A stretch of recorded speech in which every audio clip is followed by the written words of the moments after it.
नमस्कार साथियों, जय हिंद जय भारत। स्वागत है आप सभी का ऑल एग्जाम प्लेस पे। मैं हूं रोहित किरात। दोस्तों, यूजीसी नेट जून 2024 के लिए विज्ञापन जो है जारी हो चुका है। जी हां, कब से फॉर्म भरेंगे और क्या है बड़े बदलाव। जी हां, दो बड़े बदलाव यहां पर आपको देखने को मिलेंगे यूजीसी नेट 2024 के एग्जाम में। सबसे बड़ा बदलाव, अब ये एग्जाम ऑफलाइन होगा, यानी पेन पेपर मोड पे होगा, OMR बेस्ड होगा। जो कि पहले आपको पता है कैसे हुआ करता था, आपका ऑनलाइन हुआ करता था। अब ये एक ही दिन होगा, एक ही दिन में सभी एग्जाम करवाए दिए जाएंगे। तो इस वीडियो में मैं आपको बताऊंगा इंपॉर्टेंट डेट, कब एग्जाम है और इसमें एलिजिबिलिटी क्राइटेरिया क्या है, पूरा डिटेल में आपको हम जानेंगे। चलिए शुरुआत करते हैं इस वीडियो की। जैसे कि मेरे पीछे आप देख पाएंगे दोस्तों, यहाँ पर सबसे पहले इंपॉर्टेंट डेट और ये नोटिस की बात करते हैं। तो कल ये नोटिस जो है जारी किया गया था, जिसमें आपका लिखा गया है कि opening the online portal for submission of online application form UGC NET June 2024। जी हाँ, 2024 के लिए फॉर्म आपके चालू कर दिए गए हैं। अब इसमें आप देखेंगे तो यहाँ पर एक बड़ा बदलाव ये है कि भाई आप 3 कैटेगरी में अब क्या कर सकते हैं क्वालिफाई। एक तो आपका जूनियर रिसर्च फेलोशिप के लिए एज अपॉइंटेड असिस्टेंट प्रोफेसर साथ साथ में, या केवल असिस्टेंट प्रोफेसर और पीएचडी में एडमिशन, और तीसरा केवल पीएचडी में एडमिशन के लिए। जी हाँ, अगर आप पीएचडी में एडमिशन चाहते हैं तो आप नेट क्वालिफाई कर लेंगे तो पीएचडी में भी आप एडमिशन ले सकते हैं। अब यहाँ पर आप देख पाएंगे 83 सब्जेक्ट, जी हाँ 83 सब्जेक्ट्स के लिए यहाँ पर एग्जाम करवाया जाएगा।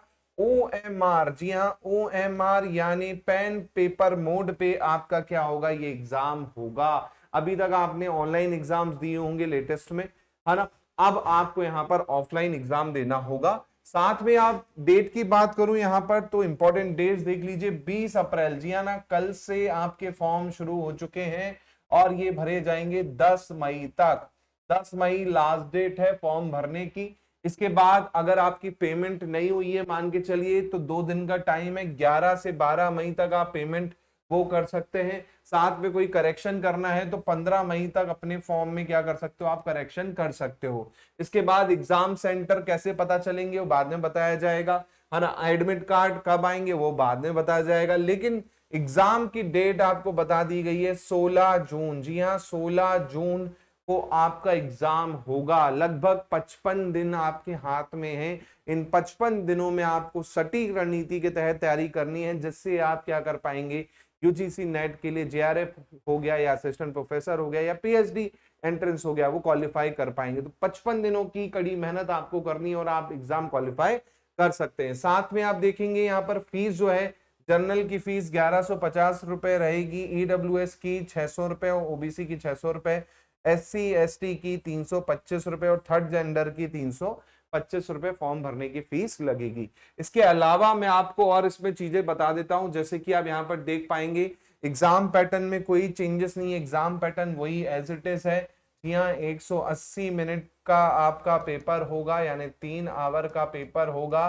पेपर 1 और पेपर 2 के बीच में कोई ब्रेक नहीं होगा, लगातार ही आपका क्या होने वाला है, पेपर होने वाला है। उसके बाद आपका टाइमिंग और ये सब चीजें, सेंटर सब बाद में डिसाइड किए जाएंगे।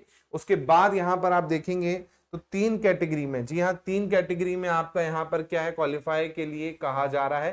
पहली कैटेगरी है जिसमें जेआरएफ भी आप क्वालिफाई करते हो, दूसरा असिस्टेंट प्रोफेसर के लिए अपॉइंटमेंट होंगे और पीएचडी में एडमिशन भी ले सकते हो। तीसरी कैटेगरी यहाँ पर दे रखी है appointment as assistant professor and PhD admission. तो यहाँ जेआरएफ नहीं रहेगा, है ना, आप पीएचडी में एडमिशन ले सकते हैं और असिस्टेंट प्रोफेसर के लिए क्वालिफाई हो सकते हैं।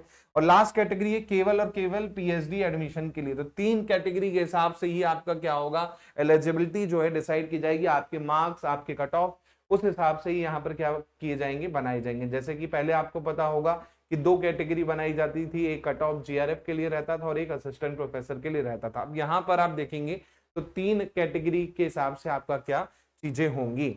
इसके बाद यहाँ पर आप देखेंगे तो मोड जो है आपका एग्जाम का OMR बेस्ड कर दिया गया है। सबसे बड़ी चेंजेस ये आपको यहाँ पर देखने को मिलेगी। साथ में आपका पेपर 1 सेम ही रहेगा, कोई उसमें चेंजेस नहीं है। टीचिंग एप्टीट्यूड, रिसर्च एप्टीट्यूड, है ना, रीजनिंग हो गया, रीडिंग कॉम्प्रिहेंशन हो गया, जनरल अवेयरनेस हो गया, है ना, वही चीज आपकी रहने वाली है। सेकंड पेपर जो आपका सब्जेक्ट का है 100 क्वेश्चन उससे रहेंगे, उसमें भी कोई चेंजेस जो है यहाँ पर नहीं किए गए।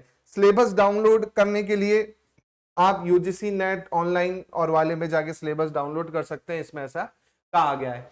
इसके बाद मीडियम की बात करें तो भाई मीडियम जो रहेगा इंग्लिश हिंदी आपका रहेगा, है ना। अगर कोई लैंग्वेज पेपर है तो उस लैंग्वेज में रहेगा। इसके अलावा आप देखेंगे यहाँ पर जो भी रहेगा आपका इंग्लिश वर्जन को ही ये फाइनल मानेंगे, कहा जा रहा है अगर ट्रांसलेशन में कोई गलती होती है।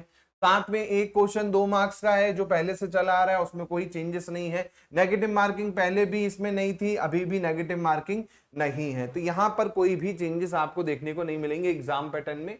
उसके बाद आप देखेंगे कौन कौन इसमें अप्लाई कर सकता है। जी हाँ, क्वालिफिकेशन क्राइटेरिया क्या है, तो आपका 55% एटलीस्ट होना चाहिए। जी हाँ, 55% कम से कम होना चाहिए आपका पीजी में, मास्टर में, है ना। और अगर आप कहां से आते हैं, अगर आप SC ST OBC इन कैटेगरी से आते हैं तो आपका 50% भी चलेगा। जी हाँ, 50% भी आपका चलेगा। अगर आप कहां से OBC से हैं, SC से हैं, है ना, ST से हैं या PH कैटेगरी से हैं तो आपका 50% चलेगा। इसके अलावा यहाँ पर और क्या कंडीशन है, जो इंपॉर्टेंट कंडीशन है वो मैं आपको बता देता हूं जो आपके लिए होने वाली है। वो है आपकी ये वाली कंडीशन। जी हाँ, अब जो 4 ईयर कोर्स में है, खासकर इंजीनियरिंग स्टूडेंट्स हो गए, है ना, और 8 सेमेस्टर वाले जो हैं बैचलर बच्चे, है ना, जिन्होंने पीजी नहीं किए, तो उसमें यहाँ पर कंडीशन थोड़ी अलग रखी है। अगर आप 4 ईयर कोर्स वाले हैं, कंप्लीट हो चुका है या फिर आप अभी कर भी रहे हैं, है ना, तो उसमें क्राइटेरिया दे दिया है कि मिनिमम 75% दोस्तों आपका होना चाहिए। जी हाँ, 75%, ये थोड़ा सा हाई क्राइटेरिया मुझे लग रहा है कि आपका ग्रेजुएशन में, बैचलर डिग्री में 4th ईयर में अगर आप कर रहे हैं, 4 साल वाली कर रहे हैं, तो उसमें 75% मिनिमम होना चाहिए, है ना।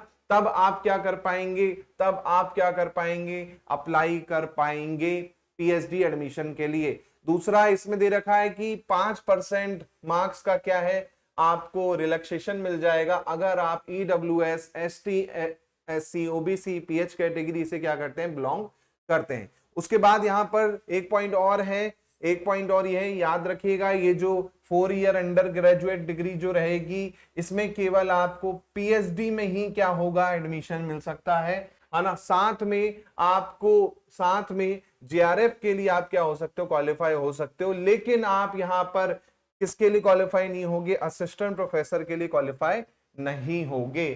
तो जो स्टूडेंट्स असिस्टेंट प्रोफेसर को टारगेट करके चल रहे हैं तो उनके लिए तो मास्टर कंप्लीट होना जरूरी है ना। लेकिन 4th ईयर वाले स्टूडेंट जो जेआरएफ करना चाहते हैं, जिनकी डिग्री 4 साल वाली है, जैसे इंजीनियरिंग बैकग्राउंड वाले, है ना, तो वो यहाँ पर क्या कर पाएंगे, अप्लाई कर पाएंगे, लेकिन कंडीशन यहाँ पर दे रखी है। साथ में अगर आप फाइनल ईयर में हैं, जी हाँ, फाइनल ईयर में हैं, तो भी यहाँ पर आप अप्लाई कर सकते हैं, लेकिन कंडीशन आपकी ऊपर वाली क्या होनी चाहिए, फुलफिल होनी चाहिए कि आपका 75% होगा।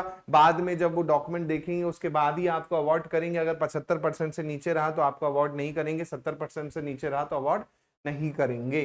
इसके बाद यहाँ पर एज की बात करें तो जेआरएफ के लिए 30 ईयर दे रखी है आपकी मैक्सिमम एज, और जो कैलकुलेट होगी वो आपकी 1 जून से कैलकुलेट होगी। जी हाँ, 1 जून को आपकी एज 30 के नीचे होनी चाहिए, वरना आप नहीं भर पाएंगे। इसके अलावा अगर आप वुमन हैं, आप कैटेगरी से बिलोंग करते हैं, तो आपको 5 साल की यहाँ पर क्या मिल जाएगी, छूट मिल जाएगी, यानी 35 ईयर आपका मैक्सिमम हो जाएगा जेआरएफ के लिए। और असिस्टेंट प्रोफेसर और पीएचडी के लिए अगर आप देखेंगे तो आपको किसी भी एज की जरूरत नहीं है, कोई भी अपर एज लिमिट यहाँ पर नहीं दे रखी है, ठीक है।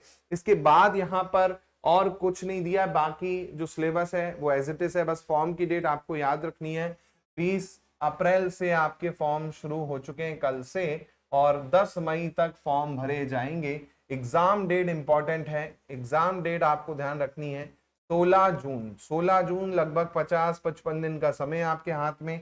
इन 50-55 दिन में आपको अच्छे से तैयारी करनी है और अपने एग्जाम को क्या करना है, क्वालिफाई करना है। इसलिए दोस्तों पेपर 1 के लिए आप लोग के लिए बैच आ चुका है। जी हाँ, पेपर 1 का बैच आपको मिल जाएगा लाइव प्लस रिकॉर्डेड। जी हाँ, लाइव प्लस रिकॉर्डेड दोनों ही क्लासेस इस बैच में आपको क्या है, मिल जाएंगी। साथ में टेस्ट सीरीज भी इसमें पेपर 1 की इंक्लूड रहेगी, है ना। इसके अलावा यहाँ पर एमसीक्यू सीरीज हो गई, इसके अलावा आपका डाउट सेशन होगा, ये सब आपको यहाँ पर मिल जाएगा। इस बैच के अंदर। फीस अभी ऑफर में 1499 वैसे है, ऑफर में अभी 999 रुपए में आपको कंप्लीट बैच मिल जाएगा, वो भी 1 ईयर की वैलिडिटी के साथ में। तो अभी ज्वाइन कर सकते हैं। यही बैच में आपका सेट की तैयारी भी हो जाएगी और नेट की तैयारी भी हो जाएगी। इसके साथ साथ पेपर टू के लिए दोस्तों हिंदी सब्जेक्ट, जी हाँ हिंदी सब्जेक्ट की यहाँ पर आपको कोर्स मिल जाएगा 2499 रुपए का कंप्लीट टेस्ट सीरीज के साथ में आप टेस्ट सीरीज केवल लेना चाहते हैं पेपर टू की, तो टेस्ट सीरीज आपको मिल जाएगी पेपर टू की केवल और केवल 499 रुपए में। जो भी सब्जेक्ट है आप उसके लिए AEP टेस्ट ऐप जो है डाउनलोड कर सकते हैं, या फिर इस नंबर पे मुझे कॉल कर सकते हैं या मैसेज कर सकते हैं व्हाट्सएप पे। ये नंबर पे कर सकते हो या फिर ये मेरा पर्सनल नंबर है, इस पे भी आप कर सकते हो। कोई डाउट लगे तो आप पूछ लीजिएगा, और वीडियो पसंद आए तो इसको शेयर कीजिएगा। और ऐसी क्लासेस के लिए, लाइव क्लासेस के लिए हमारे यूट्यूब चैनल को सब्सक्राइब जरूर कीजिएगा, क्योंकि यहाँ पर आपको लाइव मैराथन क्लासेस भी देखने को मिलेंगी। मिलता हूं मैं आप लोगों से जल्दी। जय हिंद, जय भारत, धन्यवाद।